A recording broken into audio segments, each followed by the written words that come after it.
I wrote the following. I said,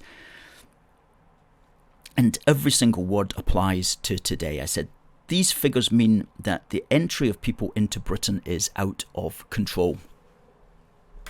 The situation is favoured by the ultra-free marketeers who want total freedom of movement, and by the internationalists who do not believe in the idea of nations or borders or distinct peoples or anything like that for various ideological points of view. And the situation is sustained by a governing class in politics and media who work to limit political debate on this matter, and it's informed by an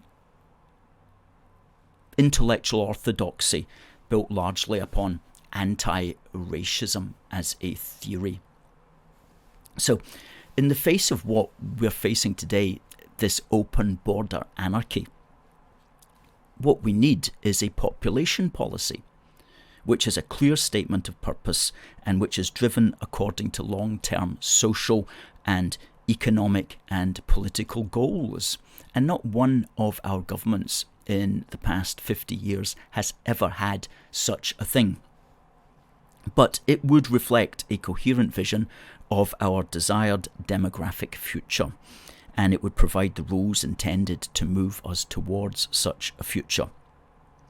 For example, it would enable us to decide how many immigrants we want, how many are considered to be necessary, and it would decide who should be admitted and in accord with what particular criteria.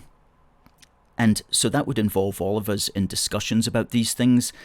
It would challenge those who prefer to emote about diversity or a virtue signal about anti-racism. Instead, it would favour those who want to do real economic, social, demographic and environmental research on the consequences and the purposes of such immigration. It would also require people to justify the numbers as well, why they should be big or small or net zero.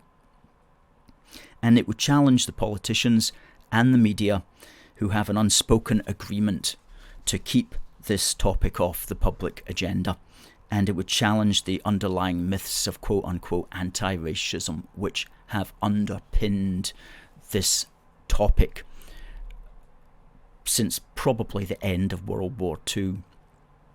And without a population policy, without such a policy, the country has no direction.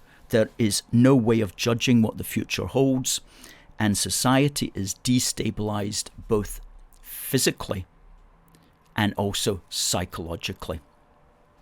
And so that's what we need. We need our governments to have a population policy so we know why this is happening and if it can be changed. And there's not a single Tory or Labour person who's got such an agenda, and certainly Keir Starmer does not have that, neither does Rishi Sunak. They just seem to let events unfold to the detriment of the entire society.